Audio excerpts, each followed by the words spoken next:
All right, so we are back. We are back from conquering territories in the Eastern European region where I traveled to six countries.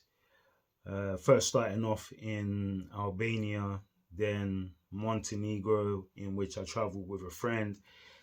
Then I headed off to Poland. In between that, I was in Croatia for one night. So in Poland, I went to Warsaw, the capital, then down to Krakow. Next country, Czech Republic, Prague, and then the tour ended in Germany, Berlin. And I wanted to give you a few of my insights and perspectives, observations of the trip, and mainly coming from the angle of people that are wanting to travel or whether they want to move abroad, considerations to that, and meeting people, networking, building bonds, and so on. Now, what I found in terms of my overall travel experience in recent years is that the world is getting smaller, and obviously we can put that down to aspects such as globalization, social media, and also the pandemic.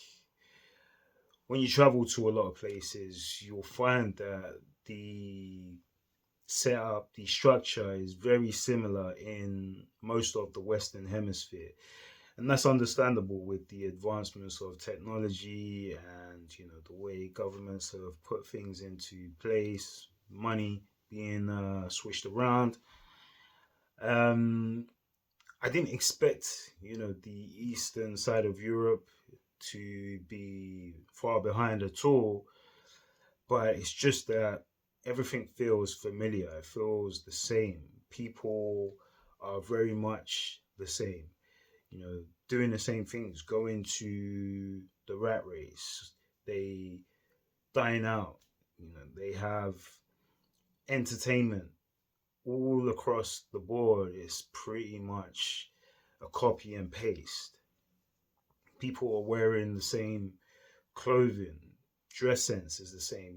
There's no differentiation. It's nothing that is that much distinguishing from one country to the next. The architecture is very similar across the board.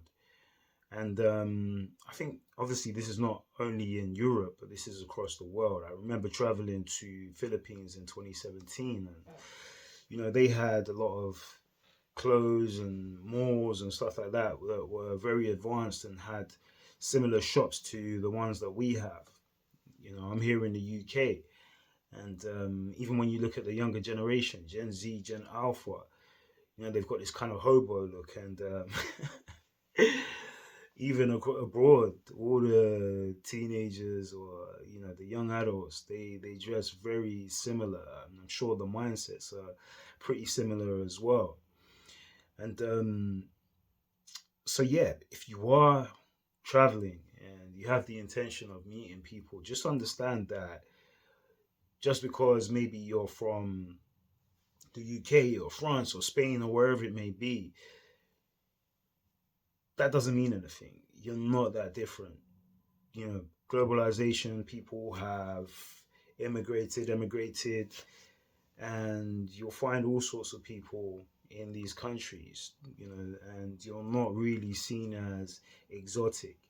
And you're going to have to forcibly communicate with people in terms of you being the one to reach out to people, because a lot of the time people are not just going to be running up to you and saying hello, and it's just the same as where you're coming from, really. People are the same. People have the same survival uh, mechanisms, and wanting to live that almost upper crust life, or whether they're living a mediocre life, whatever it may be, people are just similar across the board. And yeah, it there is a very familiar feel, very very familiar feel. Now, when I was in Eastern Europe, obviously there weren't that many so-called brothers there, And then the further I traveled, obviously, to Germany, then, it's pretty much like the UK where I'm living right now. So yes, the world is very similar. It's becoming very small, and people's mindsets, the way people do things, is pretty much the same. So don't expect to be this, shiny object wherever you go. People will judge you the same. People will look at you the same. People will, wherever you're coming from, it won't be that much different. And therefore, that leads me to,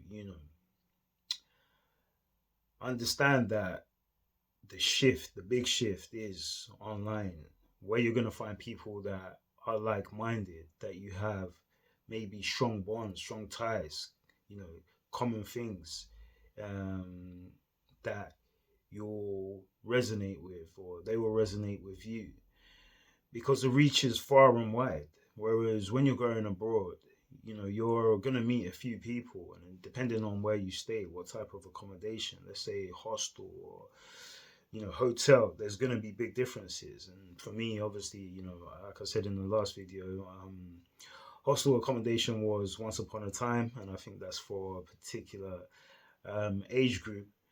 But yeah, when you're in hotels, it's very much you yourself, and yeah, it's for you to go out and you know attract the people that you want to attract, and so on. It's not going to be given to you. You've got to go out there and take it, and be the somewhat of an aggressor if you're wanting to network, or you're wanting to meet people for specified reasons. And yeah, so there may be a small amount of people that you're going to meet, whereas when you're online, you could be in the comfort of your own home, and you're going to reach and touch a significant base and population of people.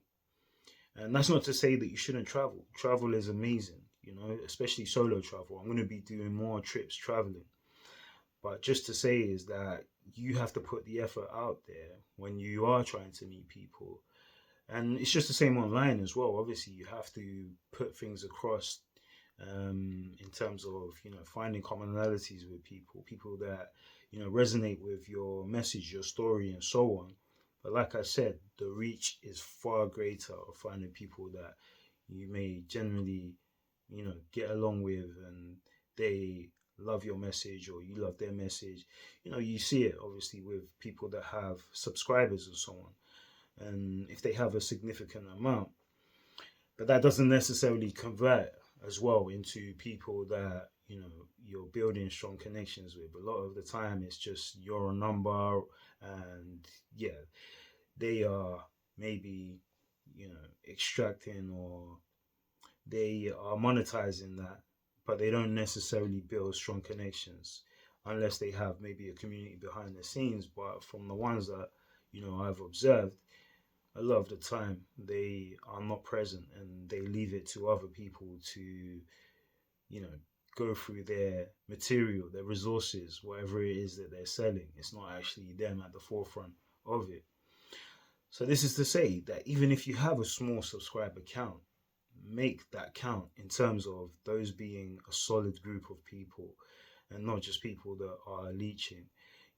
I remember when me and my friends back in the day, we had a five-a-side team, and two of the people on my team, they were great friends. They were great friends, and then we'd have maybe a couple of acquaintances.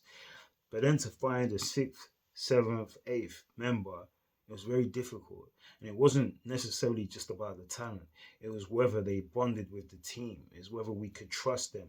It was whether they had the temperament to, be part of what we were building, or what we were trying to achieve.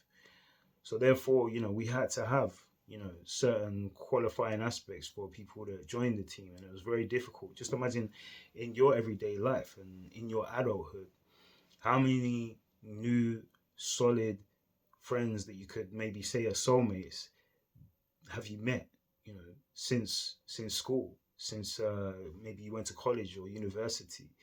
It's a very small number that you will meet, and therefore, the online economy has given us the opportunity to really build soul ties with the right people. And I emphasize this as to, one of the reasons why I'm starting a channel, I'm building a channel, is because it's not so much that it's the people that are where you are or where you go, it's how you can create something great in this new online economy.